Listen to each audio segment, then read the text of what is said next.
स्वार्थदर्शिधिषणावरणप्रवीणाम् वीणागुणस्वर समीरणलब्धवर्णाम् वाणीमणियशिचिदावरणेन षण्णाम् पुण्योपमीयचरणां शरणं प्रपद्ये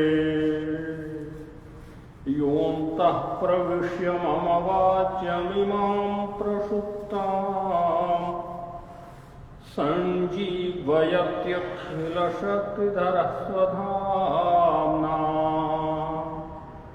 अन्यांस्य हस्तचरणश्रवणत्वगादीन् प्राणान्नमो भगवते पुरुषाय तुभ्यम् प्राणान्नमो भगवते पुरुषाय तुभ्यम् ज्ञानतिमिरान्धस्य ज्ञानाञ्जनशलाकया चक्षुरुन्मीलितं येन तस्मै श्रीगुरवे नमः। तस्मै श्रीगुरवे नमः। महर्षि दानदीप ने राष्ट्रीय वेद विद्या प्रतिष्ठान के द्वारा संचालित सभी के लिए वेद कक्षा में आप सब महानुभावों का स्वागत है। अभी जो इस कक्षा का प्रसंग चल रहा है उसमें भक्ति गीति काव्य पर व्याख्यानों की श्रृंखला है। जैसा कि आप सभी जानते हैं, ये भारत की भूमि ज्ञान की भूमि है। ये भारत भूमि में जन्म लेने वाले प्रत्येक व्यक्ति का लक्ष्य भौतिक संसाधनों में लिप्त होकर अपने जीवन को जीने का नहीं है। हमारे पूर्वजों द्वारा दिए गए संस्कारों एवं उनके द्वारा जो मूल्य स्थापित किए गए हैं, उन मूल्यों का जो प्रधान स्वरूप है वो अपने मूल स्वरूप को, अपने स्वस्वरूप को समझकर अपने प्रधान लक्ष्य की ओर अग्रसर होना, ये हमारे पूर्वजों के द्वारा दिए गए संस्कारों एवं परंपराओं का मूल उद्देश्य, हमारा उद्देश्य है। इसकी एक बड़ी लंबी श्रृंखला देखने को आती है। ये भारत की भूमि पर समय समय पर एक ऐसे महापुरुषों का, ऐसे उदात्त चिंतकों का आविर्भाव होता रहा है, जिसकी एक बहुत बड़ी लंबी श्रृंखला है।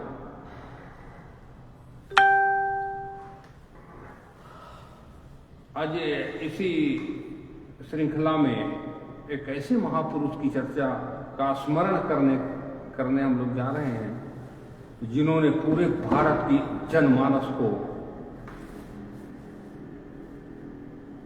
आप्लावित किया अपने समय में और अद्यावधि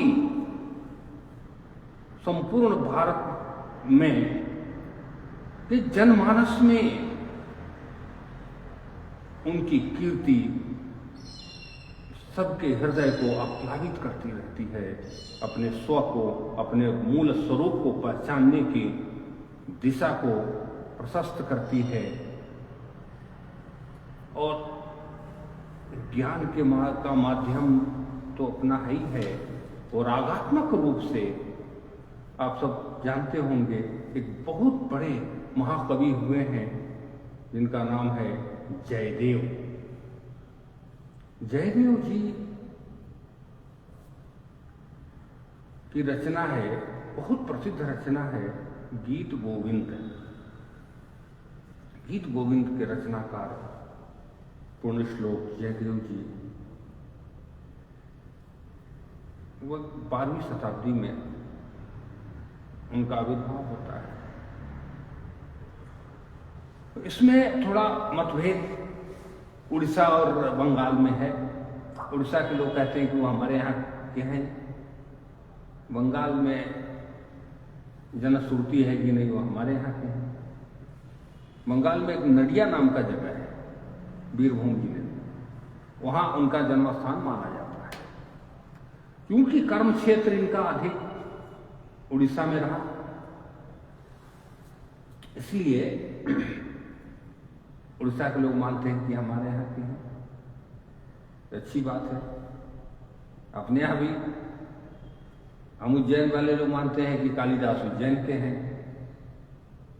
कुछ लोग मानते हैं कि भाई नहीं, वो उज्जैन के नहीं, मंदसौर के हैं। कालिदास में भी भ्रांति है, स्पष्टता नहीं है कि कहाँ जन्म लिए। तो महापुरुषों में होता है। और हमारी क्या अच्छी परंपरा है कि जो उच्च स्तरीय विद्वत वृंद हैं, उच्च स्तरीय लोग हैं, वे लोग अपना परिचय नहीं दिया करते। उनकी कीर्ति, उनका परिचय है, कहाँ जन्म हुआ, कहाँ लालन पालन हुआ, या वे कौन थे, इस विषय पर उनकी लेखनी बिल्कुल मौन रही है। तो हमारे पूर्वजों ने इन मूल्यों की स्थापना की, मानो यह संदेश दिया कि तुम्हारा कर्म ही तुम्हारा पहचान बने। आज थोड़ा सा चिंता थोड़ी होती है कि व्यक्ति थोड़ा सा कोई काम करता है तो उसमें यश लेने की होड़ होती है कि हमें, लेकिन इन महापुरुषों में सारे विश्व को आप्लावित कर देने की क्षमता रखने के बाद भी किसी प्रकार का कोई यश की कामना न होना, ये ईश्वरीय कृपा है।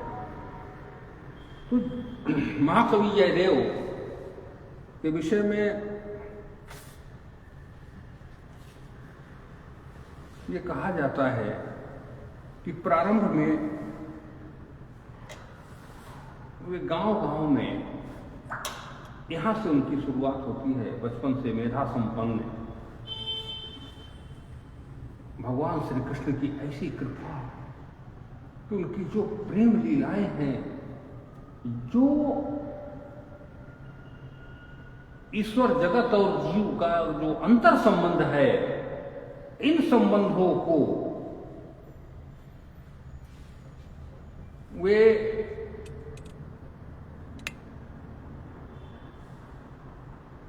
जा जा करके गांव-गांव में, घर घर में उस संदेश को प्रसारित करना, कि कितना कठिन जीवन रहा होगा। आज जो हम उन पुण्य श्लोक महात्मन श्री जयदेव का स्मरण कर रहे हैं,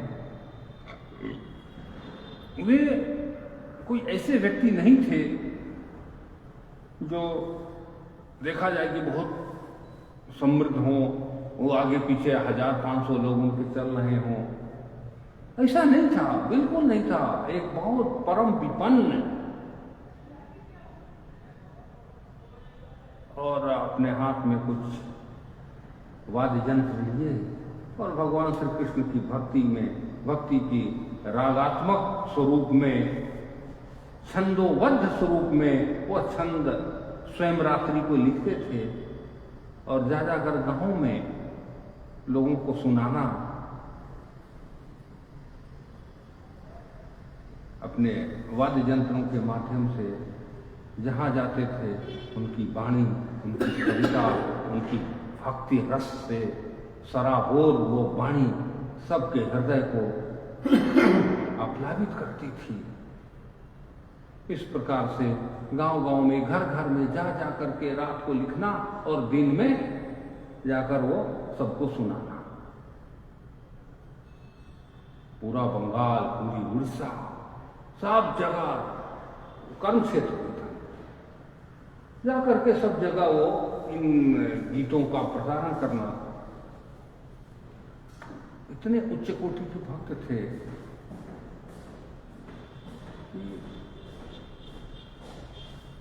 एक बार श्री जयदेव कविता लिख रहे थे, तो रात में लिखना था, दिन में उस कविता को, अब उनका पद जो है पूर्ण नहीं हो पा रहा था। उच्च कोटि की जो पदावली थी, उनकी बुद्धि काम नहीं कर पा रही थी कि अब क्या करें, कैसे लिखें।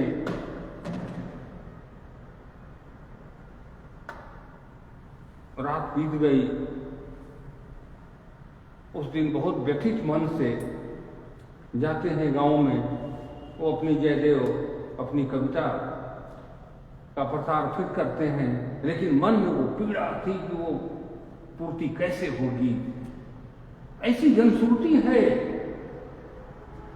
कि आकर वो देखते हैं तो जो खाली स्थान था वो भरा हुआ था।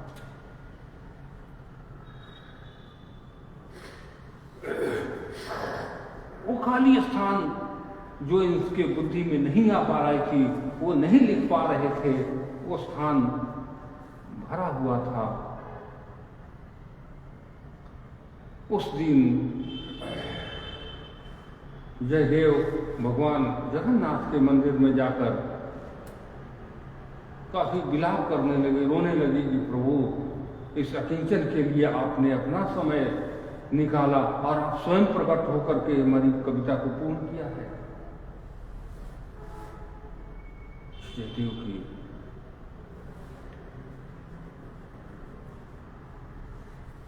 आज भी पहले मंदिरों में देवदासी लोग भगवान के शयन आरती के समय जो गीत गाते थे, ये परंपरा है कि वही जयदेव के जो भक्ति के रस की जो गीत है उसी को गाया करते।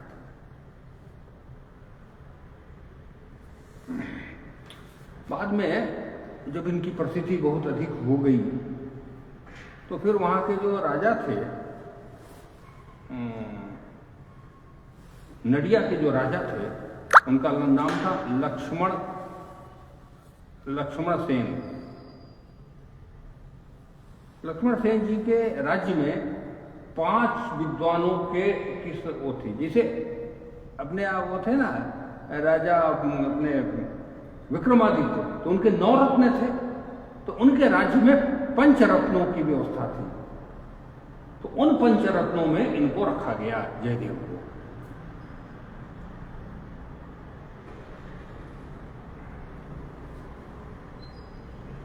तो अब एक बहुत आपको ऊंची बात बता रहा हूं कि कुछ उनकी पंक्तियां, कुछ ऐसी पंक्ति थी जिनको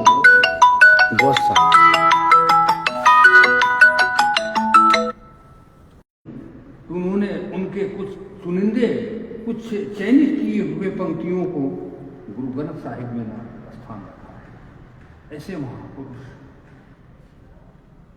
गुरु ग्रंथ साहिब में भी उनके पंक्तियों को रखा गया है, जो भक्ति और समर्पण का शिखर वाली जो कविताएं थी, उनको गुरु ग्रंथ साहिब में। अब आप देखें कैसा हमारा ये विचित्र भारत देश, सब महापुरुषों का लोग हमें अलग करते हैं कि सिख अलग हैं, ये अलग हैं। कोई अलग नहीं है, सब हमारा ही है। सब भारतीय ज्ञान परंपरा से प्लावित और ज्ञान पुंज हमारे ऋषिगण हुए हैं, चाहे नानक देव जी हों, जय गुरु जयदेव जी हों, वाल्मीकि हों, तुलसी हो, भारवी हो, जो भी हो। इसलिए इनमें कोई भेद नहीं है। ये स्पष्ट बताता है कि हमारी परंपरा में किसी भी प्रकार का कोई भेद नहीं है। अब हम लोग जयदेव के कुछ अन्य विषयों पर चर्चा करते हैं।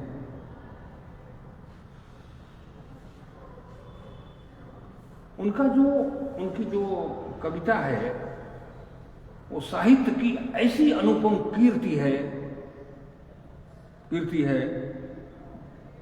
जो बहुत ही मनोरम, जो मन को आप्लावित करना, मन के को बिल्कुल आनंदित करने वाली उनकी शैली है जयदेव जी की।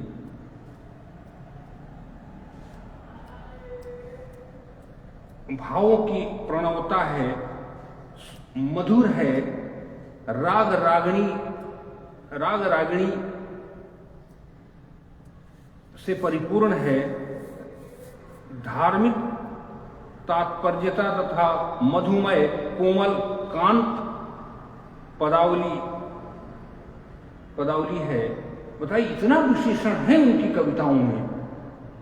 साहित्यिक रस पिपासुओं को अपूर्ण आनंद प्रदान करती है। वो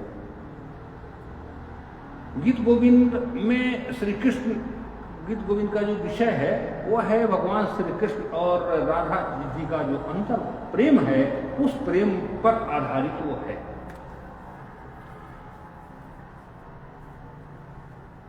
जैसे गोपिकाओं के साथ रास लीला, राधा विषाद वर्णन। राधा विषाद का तात्पर्य कि भाई राधा और कृष्ण का जो विक्षोभ होता है, उसमें जो दोनों के मन में एक विषाद होता है, प्रियतम और प्रिय और प्रियतम के वियोग में जो अंतश्चेतना में जो वियोग होता है, जो वियोगात्मक जो एक अंदर अंतश्चेतना में जो एक दुख की अनुभूति होती है, मिलन की उत्कंठा होती है, उस मिलन की उत्कंठा में जो हृदय व्यथित हो जाता है, केवल संपूर्ण संसार में केवल अपना प्रियतम दिखाई देगा या प्रियतमा दिखाई देगी, ऐसी स्थिति जब मन की हो जाती है तो उसको कहते हैं, तो इस प्रकार की जो व्यथा है, इसको गहराई से जयदेव ने प्रियतम और प्रिय के मन में मिलन की जो व्यथा है, इस व्यथा को बहुत ही सजीव रूप से चित्रित किया गया है। कृष्ण के लिए व्याकुलता, उपालंब वचन, कृष्ण की राधा के लिए उत्कंठा, राधा की सखी द्वारा राधा विरह के संताप का वर्णन है। राधा कृष्ण का जो एक दूसरे से मिलन के लिए जो अंत में संताप होता है, क्योंकि जब तक मिलन होगा नहीं तब तक संताप का शमन नहीं होगा। अब ये इन चीजों को देखने से पता चलता है कि श्रीमद् भागवत में जो भगवान कृष्ण और गोपियों का प्रेम है वो किस स्तर का प्रेम रहा होगा। गोपियों का ही नहीं, भागवत में एक जगह प्रसंग आता है कि आश्चर्य कर रहे हैं लोग, देवता लोग आश्चर्य कर रहे हैं कि हजारों हजार वर्ष ऋषियों के तपस्या करने के बाद भी भगवान का सिंहासन डोलता हिलता नहीं है। आज एक छोटी सी गौ का बछड़े के हुंकार मात्र से थोड़ा सा हूं बोला नहीं कि भगवान दौड़े चले जाते हैं कि क्या कोई समस्या तो नहीं आती। ऐसा प्रेम भागवत में आता है, जयति तेधिकम जन्म नाव्रज। उस ब्रज की भूमि पर जन्म लेना कितना पुण्य का कार्य है। ये छोटे छोटे गायों के लिए, बछड़ों के लिए, वहां के जनमानस के लिए भगवान स्वतः उनके एक इशारे मात्र पर भगवान नाच रहे हैं। ऐसी ब्रज की भूमि। एक जगह तो ये भी आता है कि भगवान कृष्ण जो है अपने सखाओं के साथ गाय चराने जा रहे हैं। उन गाय चराते समय जो एक राक्षस सबको अपने में वो कर लिया, निगल लिया, पूरे तमाम गाय बछड़े और जो कुछ थे सबको ले लिया। नहीं, गलत कर रहा हूं।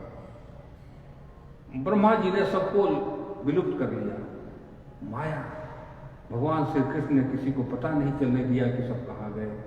सब वही माया रूपी गौ है, माया रूपी सब कुछ है। तो ऐसा जहां गोपियों का और उस ब्रज भूमि का की विशेषता है। अब ब्रज भूमि की विशेषता क्यों है? आखिर ये जयदेव के मन में इस प्रकार का स्वरूप कहां से उद्धृत होता है? कहते हैं कि जो वेद मंत्र हैं, बहुत गंभीर बात है ये, जो वेदों के मंत्र हैं, उन वेदों का जो मंत्र है वो ब्रज भूमि है। अर्थात सूत्रात्मक रूप से वेदों में जो बात कही गई है मंत्रों में, उसी का पल्लवन संपूर्ण विश्व दिखाई देता है। तो वेदों का संपूर्ण वेद जो है वो ब्रज की भूमि है और भगवान कृष्ण का आविर्भाव होकर के उसमें लीलाओं का करना उन मंत्रों के, उन वैदिक मंत्रों का पल्लव, उन मंत्रों की व्याख्या है, अर्थ है। तो जब तक भूमि नहीं होगी, जब तक एक स्वरूप नहीं होगा, फिर उसका पल्लवन कहां से कर सकेंगे? तो भगवान श्री कृष्ण का जो चरित्र है वो वैदिक व्याख्या है, वेदों की व्याख्या है। प्रत्येक कदम कदम उनका एक एक चरण का आगे बढ़ना, अर्थात वेद के मंत्रों की पूरी व्याख्या है। वो व्याख्या उच्च कोटि की भगवान के द्वारा अपने चरित्र के माध्यम से जो की गई व्याख्या है वेदों की, वो कितना उच्च कोटि का होगा। भगवान श्री कृष्ण की परम कृपा पात्र जयदेव अपने काव्य में उसको किस प्रकार से सजो करके रखे होंगे। स्वाभाविक है कि हमारा जनमानस 12वीं शताब्दी से लेकर अद्यावधि कर्नाटक, केरल, तमिलनाडु, उड़ीसा, बंगाल, बिहार, यहाँ तक आपको गुजरात, क्योंकि कृष्ण की भक्तगण जब भगवान द्वारकानाथ का दर्शन करने जाते हैं, तो जो द्वारकानाथ का जब दर्शन करने जाते हैं भगवान उड़ीसा और बंगाल से लोग, तो वहां जो भजन मंडली बैठती है, जयदेव की गीतों की सरिता, अमृत सरिता जब प्रवाहमान होती है वहां भगवान द्वारकाधीश के मंदिर में, तो वहां का जनमानस देख करके आह्लादित होता है। क्रमशः वो धीरे धीरे वहां के उड़ीसा के जनमानस में भी वो स्थान ग्रहण करता है जयदेव का वो गीत गोविंद। तो मैं ये यहां जयदेव जी के गीत गोविंद में रास का वर्णन होता है। आंखों से अब आप कल्पना करें कि गांव में जाना, एक छोटे से वाद्य यंत्र का बजाना और स्वयं अंतश्चेतना को भगवान श्री कृष्ण के चरणों में स्थापित कर लेना और वहां से उससे भक्ति रूपी काव्य की अमृत धारा को से सारे जनमानस को स्नान करा देना, ये गीत गोविंद का मुख्य उद्देश्य था, अभी भी है। तो उसमें जो रास का वर्णन आता है, वो रास है क्या? भागवत में आता है, भगवान पिता रासो शरदोत्फुल्ल मल्लिका। रास कब होता है? प्रतिदिन नहीं होता। भगवान पिता रासो, जब शरद ऋतु की पूर्णिमा आती है, अर्थात इसको कितना गहराई में आप सोच सकते हैं, सोच सकते हैं। शरद ऋतु की पूर्णिमा 12 बार पूर्णिमा, वर्ष में 12 महीने का 12 पूर्णिमा होती है, और उस दिन चंद्रमा अपनी पूरी ऊर्जा के साथ होते हैं। तभी तो हम लोग खीर बनाकर छत पर रखते हैं, ताकि उसमें अमृत की वर्षा करें, और उसको जब हम खाएंगे, उस अमृतत्व को ग्रहण करेंगे, तो मेरा मन भी शीतलता को प्राप्त करेगा। शीतलता को प्राप्त करना ही हमारा लक्ष्य है, क्योंकि हमें मन में ताप नहीं चाहिए, संताप नहीं चाहिए। हमें चित्त की वृत्ति में, हमें चित्त में आनंद चाहिए, और आनंद तो शीतलता का पर्याय है। तो जब पूर्ण चंद्रमा अपनी पूरी ऊर्जा के साथ आते हैं शरद ऋतु में, तो वहां रास होता है। वो रास सामान्य नहीं है। वैदिक सिद्धांत के अनुसार प्रत्येक अंगों के तत्त अभिमानी देवता बताए गए हैं। आंखों के सूर्य हैं, मन के चंद्रमा हैं, कान के वायु हैं, आदि आदि सब। तो अपने अपने जो इन इंद्रियों के तत्त देवता हैं, उन देवताओं को समर्पित हो जाना इस शरीर में जो इंद्रियां स्थित है। अब वो रास जो है, उसी को रास कहते हैं कि संपूर्ण चित्तवृत्ति हमारी मन जो है भगवान श्री कृष्ण के चरणों में स्थापित हो जाए, हमारे कान वरुण वायु देवता को समर्पित हो जाए, आंखें सूर्य देवता को समर्पित हो जाए, आदि आदि सब करने के बाद फिर उसमें शरीर का कोई भान न रह जाए, और वो शरीर ऐसी वायुमंडल में घूमता नाचता रहे, वो है रास। और वो कैसी मन स्थिति रही होगी उन भक्तों की, हमारी बुद्धि कल्पना भी नहीं कर पा रही है कि किस प्रकार की रही होगी। और वहां से इनको जयदेव को एक प्रकाश मिलता है, और भगवान श्री कृष्ण की परम कृपा प्राप्त होती है, कि जिससे वे जनमानस को इतना बड़ा धरोहर दे करके गए हैं गीत गोविंद का। अब इसमें कुछ तत्वों की चर्चा करते हैं। राधा कृष्ण की केकिल कलाओं तथा उनमें जो विषय वस्तु हैं उनको थोड़ा थोड़ा कर देते हैं। राधा कृष्ण की केकिल लीलाओं तथा उनकी अभिसार लीलाओं का रसमय चित्रण गीत गोविंद को आध्यात्मिक श्रृंगार का मनोरम ग्रंथ बना देता है। आध्यात्मिक श्रृंगार, अभी जो मैंने निवेदन किया कि चित्त को की वृत्ति को ईश्वर को समर्पित करना। अब श्रृंगार का तात्पर्य क्या है? कि जो मेरा स्वरूप है, जो नैसर्गिक स्वरूप है, उसमें बाह्य तत्वों से, बाह्य उपकरणों के माध्यम से उसे सुसज्जित कर लेना, वही तो श्रृंगार है। चंदन का लेप लगाना, फूलों का हार बनाना, आदि आदि। तो यहां आध्यात्मिक श्रृंगार मेरी चित्तवृत्ति का किस प्रकार से हो। रसमय चित्रण, उनकी लीलाओं का जो रसात्मक स्वरूप है, रसमय चित्रण गीत गोविंद को आध्यात्मिक श्रृंगार तथा मनोरम ग्रंथ बना दे। राधा कृष्ण के प्रणय के चित्रण को प्रेम विधि, दिशाओं, आशा, निराशा, उत्कंठा, ईर्ष्या, कोप, मान, आक्रोश, मिलनोत्सुकता, संदेश प्रेषण तथा मिलन आदि का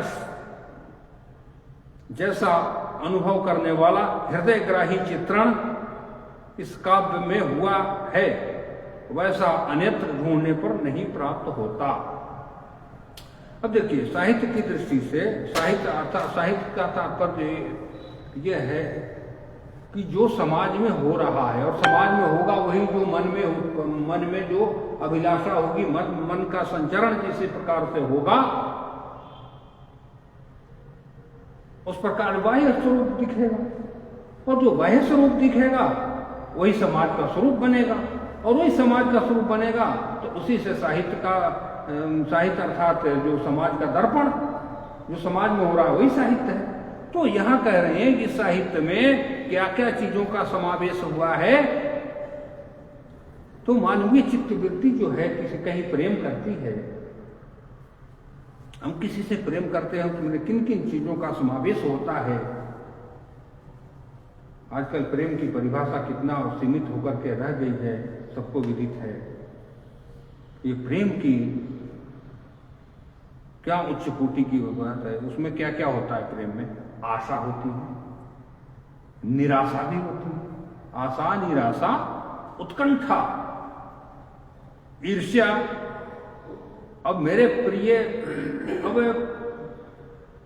मैं जिससे प्रेम करता हूं उससे कोई और थोड़ा प्रेम करने लगे तो उसमें ईर्ष्या भी होगी, कोप भी होगा, मान, आक्रोश, मिलन की उत्कंठा भी होगी,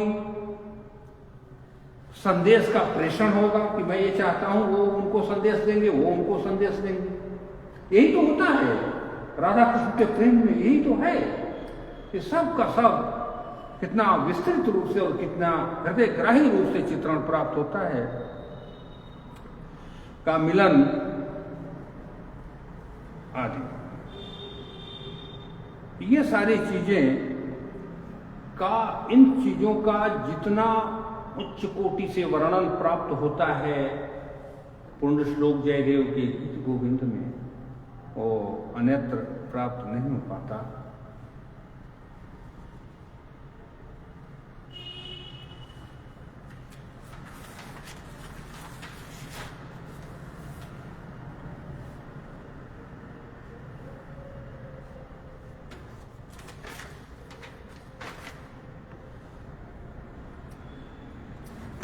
अब क्या कह रहे हैं कि प्रणयिनी को इतने से संतोष नहीं होता। जो उपयुक्त बात कही गई है कि ईर्ष्या है, संतोष है, उत्कंठा है, आदि आदि जो बातें हैं, इससे भी प्रणयिनी को संतोष नहीं हो पा रहा है। उसका तो प्रेम निर्भय हृदय, उसका तो प्रेम निर्भर हृदय जो होता है वो इन चीजों से भी संतुष्ट नहीं होता। संदेश प्रेषण से भी नहीं होगा, उत्कंठा से भी नहीं होगा, राग द्वेष से भी नहीं होगा, किसी भी प्रकार का कोई भी चरित्र उसको संतोष प्रदान नहीं कर सकता। अब हम सोच रहे हैं कि भाई इतने से तो हमारा हो जाएगा, प्रेम की पूर्णता हो जाएगी। आशा, निराशा, उत्कंठा, ईर्ष्या, मान, आक्रोश, मिलन की उत्सुकता, संदेश का प्रेषण, चिट्ठी पत्री देना लेना जो भी है, ये सब इन चीजों से भी हमारा जो प्रेमी प्रियतमा है इससे इनके संतुष्टि नहीं होती। वो तो प्रेम निर्भर है, मात्र प्रेम के सिवा कुछ भी उसमें नहीं है। अपने प्रीतम के प्रति अपने अगाध अनुराग को व्यक्तिगत रूप से प्रकट करने को विवश कर देता है। उसके पास तो वो प्रेम का अतिरिक्त कुछ है ही नहीं।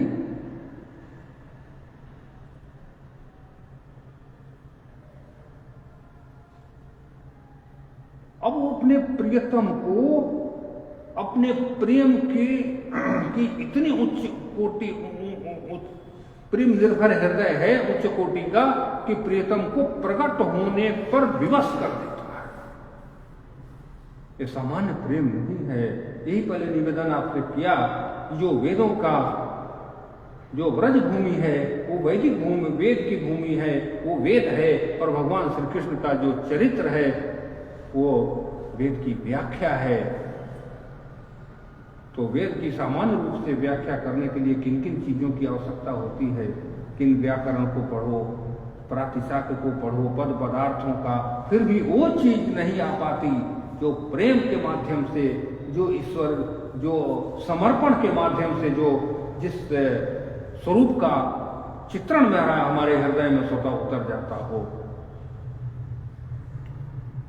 भाई वेदों की व्याख्या तो बहुत लोगों ने की, लेकिन मूल स्वरूप तक नहीं जा पाए।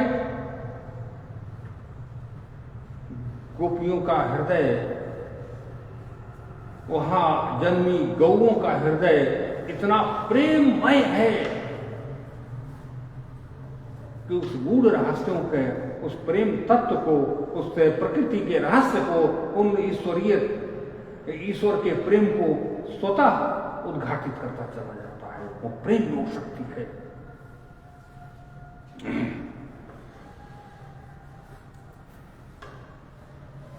राधा के आने पर श्री कृष्ण ब्रज सुंदरियों का संग छोड़ उसकी ओर उन्मुख होते हैं। राधा की सखी श्री कृष्ण से राधा की ओर, राधा से कृष्ण की एक दूसरे से गहन अनुरक्ति तथा एक दूसरे से दूर रहने का अनुभव की जा रही विरह जन्य वेदना का मार्मिक वर्णन करती है। वो अपने कोमल एवं कमनीय वचनों द्वारा दोनों को एक दूसरे से मिलने के लिए प्रेरित करती है। चंद्रोदय होने पर, अभी जैसे मैंने निवेदन किया, भगवान पितारासौ, तो चंद्रोदय, चंद्रमा के उदय होने पर प्रणय व्यथा से अधीर बनी राधा अपने उद्दीप्त अनुराग पर नियंत्रण नहीं रख पाती और उसकी ओर अभिव्यक्ति को विवश होती है, कृष्ण की ओर अभिव्यक्ति के लिए विवश होती है। श्री कृष्ण के आने पर अति मान करती है।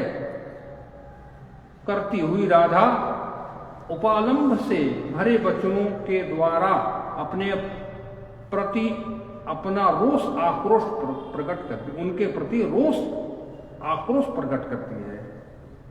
ये प्रेम की पराकाष्ठा है, अपने प्रियतम के प्रति आक्रोश उत्पन्न करना। इधर राधा की सखी राधा से मान को छोड़ने का अनुरोध करती है कि आप अपना मान को छोड़िए।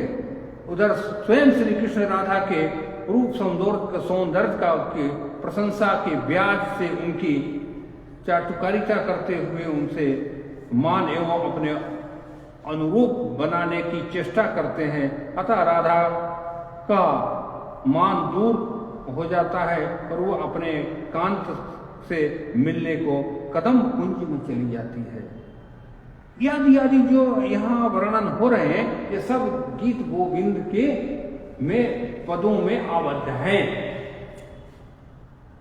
दोनों प्रसन्न मन से प्रणय व्यापार में प्रवृत्त होते हैं और उसके उपरांत राधा प्रणय शक्ति वचनों से अपने प्रियतम श्री कृष्ण से अपना श्रृंगार करने को कहती है। अपनी प्रणयिता के अनुरोध को गौरव देते हुए श्री कृष्ण सहर्ष अपने हाथों से राधा का श्रृंगार करते हैं। आज भी ओडिसी नृत्य के माध्यम से गीत गोविंद सर्जन प्रिय हो रहा है। ओडिसी नृत्य ही जयदेव का ओडिशा प्रांत होना उचित होता है। उसी गीत गोविंद काव्य का प्रसार आंध्र, तमिलनाडु, कर्नाटक में हुआ और उत्तर भारत में विशेषकर राजस्थान में मीराबाई के द्वारा हुआ। वही स्थान, वही स्वरूप पुण्य श्लोक जयदेव का है, माता मीराबाई का है। दोनों में समानता है। दोनों भक्ति के उस उच्चतम शिखर के भक्त हैं जिन्होंने संपूर्ण मानव जाति को एक ऐसा स्वरूप दिया भक्ति का। अब ओडिसी नृत्य जो आप लोग देखे होंगे कभी, कई बार कालिदास अकादमी में होता है ना, कालिदास समारोह के समय ओडिसी नृत्य, उसके जनक कौन है? उसमें जो भाव भंगिमाएं है, उस नृत्य का स्वरूप है, वो सब का सब जयदेव साहित्य से लिए गए। मैं समझता हूं कि आज का एक बहुत मार्मिक विषय है। हालांकि कहने सुनने को इसमें बहुत अधिक है, मैं इसमें छोटा सा प्रयास करने का, इसमें विषय में प्रवेश करने का प्रयास किया हूँ यथामति, और ये भक्ति का है। एक और निवेदन कर दूँ जी, इसमें राजा कृष्ण का जो वर्णन आता है उसमें राधा नाम की कोई कन्या थी नहीं, कोई कन्या नहीं थी। भगवान कृष्ण की एक कल्पना थी, और भगवान श्री कृष्ण की आह्लादनी शक्ति जो है, जो चित्त को प्रेरित करने वाली जो शक्ति है, वो राधा है, जो आदि शक्ति है, जो मूल शक्ति है। त्वां वैष्णवी शक्ति मनंत वीर्जम विश्वस्य बीजम परमासी माया सम्मोहितम देवी समस्तमेतत् त्वां वै प्रसन्ना रूपी मुक्ति हेतु। वो भगवती की जो आह्लादनी सृष्टि की जो मूल शक्ति है, शक्ति बीज है, वहीं से सारी शक्तियों का उत्सर्जन होता है, वहीं से सारी शक्तियां उत्पन्न होती है। जो मूल प्रकृति है, आदि माता है, वो भगवती राधा है, और भगवान श्री कृष्ण उनके भगवान कृष्ण की आह्लादनी शक्ति मानी जाती है। और शिव और शिवा का जो मिलन है, वो है राधा कृष्ण का रास। बहुत बड़ा विषय है रास, भागवत कथा में इसका विस्तार से वर्णन आता है। तो ये बात हमें स्पष्ट हो गई कि जो हमारी परंपरा है, गुरु नानक देव जी के गुरु ग्रंथ साहिब में जयदेव जी का पूर्ण स्थान है। भगवान कृष्ण की जो प्रेम कथा है, गुरु नानक देव जी के ग्रंथ में भगवान कृष्ण का जो ये जयदेव जी के माध्यम से जो प्राप्त होता है, गुरु ग्रंथ पूर्ण ग्रंथ गुरु ग्रंथ साहिब में भी इनका स्थान है, और वहाँ भी तो ऐसा प्रतीत होता है कि ये जो भक्ति गीति काव्य है, भक्ति गीति काव्य के माध्यम से इस देश को किस प्रकार से हमारे आचार्य महापुरुषों ने हमारे एक तो लक्ष्य की ओर हमें इंगित किया है, दूसरा राष्ट्रीय चेतना और राष्ट्रीय एकता, भौगोलिक एकता और आंतरिक और सामाजिक अखंड, भौगोलिक समृद्धि और सामाजिक समृद्धि, ये सर्वविध ये काव्य हमें समृद्ध बनाते हैं। और उन महापुरुषों को नमन करते हुए मैं अपनी वाणी को विराम देता हूँ। धन्यवाद, नमस्कार।